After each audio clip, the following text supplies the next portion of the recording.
10 ఏళ్ల పాటు రాష్ట్రాన్ని పరిపాలించిన బీఆర్ఎస్ పార్టీ ఇప్పుడు వివాదాలకు కేర్ ఆఫ్ అడ్రస్ గా మారింది.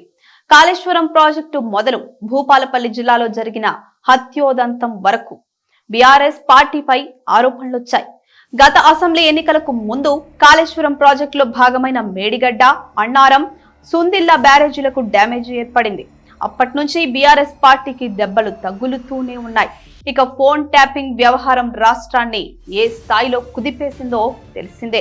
అపోజిషన్ లీడర్లతో పాటు సొంత పార్టీ లీడర్లు, పలువురు కాంట్రాక్టర్లు, జర్నలిస్టుల ఫోన్లను గత ప్రభుత్వం హయాంలో ట్యాపింగ్ చేశారు. కొందరు జడ్జీల ఫోన్ల సంభాషణలను దొంగచాటుగా విన్నారు. ఇక గత ప్రభుత్వం హయాంలో నిర్వహించిన ఫార్ములా ఈ కార్ రేసులోనూ విచారణ కొనసాగుతూ ఉంది. ఆర్థిక శాఖ అనుమతి లేకుండా 55 కోట్ల రూపాయలను విదేశీ కంపెనీలకు తరలించడంపై విచారణ కొనసాగుతూ ఉంది. ఈ కేసులో ప్రధానంగా బీఆర్ఎస్ వర్కింగ్ ప్రెసిడెంట్ కేటీఆర్ ఆరోపణలు ఎదుర్కొంటున్నారు. ఆయనను ఇప్పటికే ఏసీబీ అధికారులు విచారించారు. కేసు విచారణ ప్రస్తుతం చివరి దశకు చేరుకుంది. అటు గతంలో కేటీఆర్ బావమర్దికి చెందిన ఫామ్ హౌస్ లో పార్టీ జరిగింది. ఇందులో డ్రగ్స్ వినియోగంతో పాటు ఫారిన్ బాటిల్స్ మందు దొరికినట్లు ఆరోపణలు వచ్చాయి. అయితే ఈ పార్టీ వెనుక కేటీఆర్ ఉన్నారు అనే ప్రచారం జరిగింది. ఇప్పటికే పలు ఆరోపణలు ఎదుర్కొంటున్న కేటీఆర్ ఈ కేసులోనూ ఆరోపణలు ఎదుర్కోవాల్సి వచ్చింది.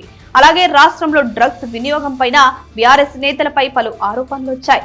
తాజాగా మేడిగడ్డ కుంగుబాటుపై కోర్టులో న్యాయ పోరాటం చేస్తున్న భూపాలపల్లికి చెందిన సామాజిక కార్యకర్త, మాజీ కౌన్సిలర్ భర్త రాజలింగమూర్తి దారుణ హత్యకు గురవడం సంచలనం రేపుతోంది.